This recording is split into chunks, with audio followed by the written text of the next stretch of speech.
Lockdown 3 के पहले दिन शराब की दुकानों पर लंबी लाइन। केजरीवाल बोले सोशल डिस्टेंसिंग की फिर उड़ी धज्जियां तो वापस लेनी पड़ेगी रियायत। घर वापसी को लेकर सूरत में सड़क पर उतरे हजारों मजदूर। बसों का इंतजाम न होने पर गुजरात सरकार पर निकाला अपना गुस्सा।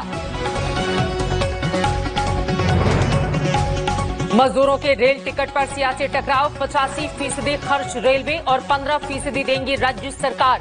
कांग्रेस के सरकार से सवाल।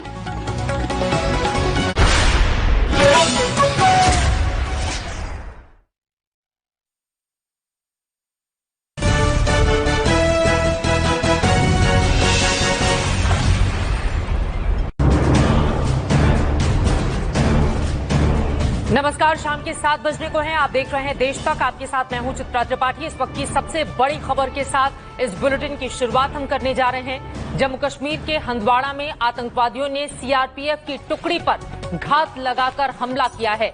इस हमले में सीआरपीएफ के 3 जवान शहीद हो गए हैं। आतंकवादियों की ओर से किए गए इस हमले में सीआरपीएफ के 3 जवानों की शहादत हुई है। वहीं एक आतंकवादी भी मारा गया है।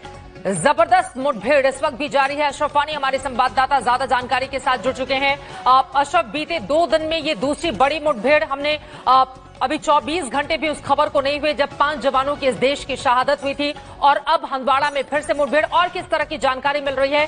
3 सीआरपीएफ के जवानों की शहादत हुई है। बिल्कुल चित्रा, दरअसल जो ये आपने कहा बिल्कुल यही बात है कि 24 घंटे के भीतर ही एक ही इलाके में, क्योंकि जहां पर ये इस वक्त ये मुठभेड़ चल रही है, ये उस मुठभेड़ की जगह से ज्यादा दूर नहीं है जहां कल सेना के 5 जवान शहीद हुए थे। आज जो दोपहर के बाद करीब आधे घंटे पहले ये हमला हुआ है, सीआरपीएफ की एक पार्टी जो सुरक्षा पर तैनात थी, वनीगाम एक गांव है जो कुपवाड़ा और बारामूला हाईवे पे आता है, वहां पर सीआरपीएफ के इस टुकड़ी पर हमला हुआ, जिसमें सीआरपीएफ के 3 जवान जो है शहीद हुए हैं, 3 जवान घायल हुए हैं, और एक लाश वहां पर पड़ी है जो माना जा रहा है कि हमलावर आतंकी की हो सकती है। अभी फिलहाल जो है मुठभेड़ चल रही है, तलाशी अभियान जारी है।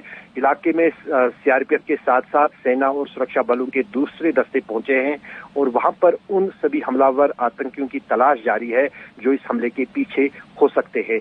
पूरे इलाके की घेराबंदी की गई है, जैसे आप इन तस्वीरों में देख सकते हैं कि किस तरह से अलग अलग जगहों पर जो है सीआरपीएफ, सेना और पुलिस ने पोजीशन संभाली है और एक पूरे इलाके को घेराव में लिया है ताकि हमलावरों का पता लगाया जा सके। कितने आतंकवादी वहां पर छिपे हुए हैं, इस बात को लेकर कोई भी जानकारी दी गई है क्या? चित्रा, अभी तक इसके बारे में कोई जानकारी नहीं है, क्योंकि जैसे आपने कहा कि ये घात लगाकर हमला हुआ। सीआरपीएफ की पार्टी जो वहां पर तैनात थी कोरोना वायरस में लॉकडाउन को अमलाने के लिए, उसी पार्टी पर ये ताबड़तोड़ गोलीबारी हुई है। 2 से 3 हमलावर हो सकते थे, आतंकी हो सकते थे जिन्होंने हमला किया है, लेकिन अभी उनकी तादाद बताना काफी मुश्किल है। लेकिन फिलहाल जो एक शव पड़ा है, अभी उसकी पहचान हो रही है। वहां पर उससे अभी तक कोई हथियार नहीं बरामद हुआ है। अशरफ, आगे भी जानकारी आपसे हम लेते रहेंगे।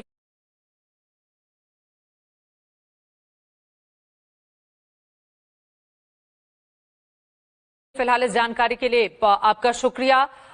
बीते 24 घंटे से अच्छी खबर कम से कम देश के लिए सामने नहीं आई है। पहले उसी हंदवाड़ा में हमारे 5 जवानों की शहादत हुई, और अब वहीं पर सीआरपीएफ के 3 और जवानों की शहादत होना। कहा जा रहा है कि वहां पर 2 से 3 आतंकवादी ऐसे भी ज्यादा छिपे हो सकते हैं। जैसे इस खबर के बारे में और जानकारी मिलेगी, आज तक सबसे पहले आप तक पहुंचाएगा।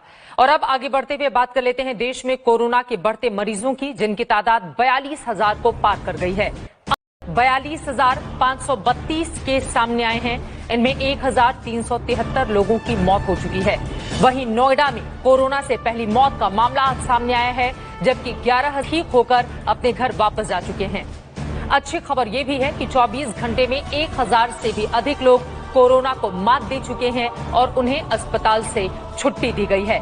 बड़ी खबर कोरोना से जुड़ी हुई जितनी भी हैं, हम आपको लगातार टीवी स्क्रीन पर दिखा रहे हैं। महामारी से 1,373 लोगों की जहां जान गई है, वहीं नोएडा में कोरोना से पहली मौत आया है, जो अपने आप में कम से कम गौतम बुद्ध नगर के लिए, नोएडा के लिए अच्छी खबर करते नहीं। जबकि 11,706 लोग ठीक होकर घर वापस लौटे हैं।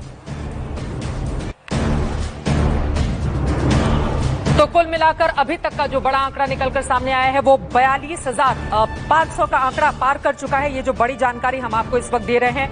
और अब आगे बढ़ते हुए आपको हम राज्यों से जो 5 बड़ी खबरें निकलकर सामने आई हैं, कौन से राज्य इस वक्त किस तरह से जूझ रहे हैं और विश्व में इस वक्त का बड़ा आंकड़ा क्या है, एक एक करके उसके बारे में आपको जानकारी देते हैं। मैं चाहूंगी स्क्रीन पे वो आंकड़ा जल्दी से लेकर आया जाए और यहाँ पर राज्यवार आंकड़े हम आपको दिखा रहे हैं। देखिए, महाराष्ट्र सबसे ज्यादा परेशान इस वक्त भी है। महाराष्ट्र में 12,974 संक्रमित अभी तक का ये बड़ा आंकड़ा है, जबकि 548 लोगों की जान महाराष्ट्र में गई है।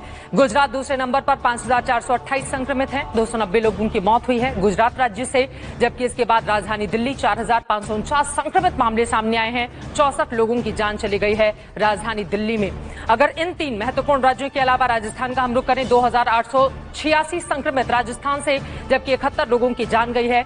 राजस्थान में मध्य प्रदेश में 2,942 संक्रमित हैं, 165 लोगों की मौत मध्य प्रदेश में हुई है। आंध्र प्रदेश, तेलंगाना का भी आंकड़ा, उत्तर प्रदेश का भी जान लीजिए। यूपी में 2,742 संक्रमित हैं, 45 लोगों की मौत उत्तर प्रदेश में गई है। आज गौतम बुद्ध नगर नोएडा से पहला मामला सामने आया है, जबकि पंजाब में 1102 संक्रमित हैं, 21 लोगों की जान गई है।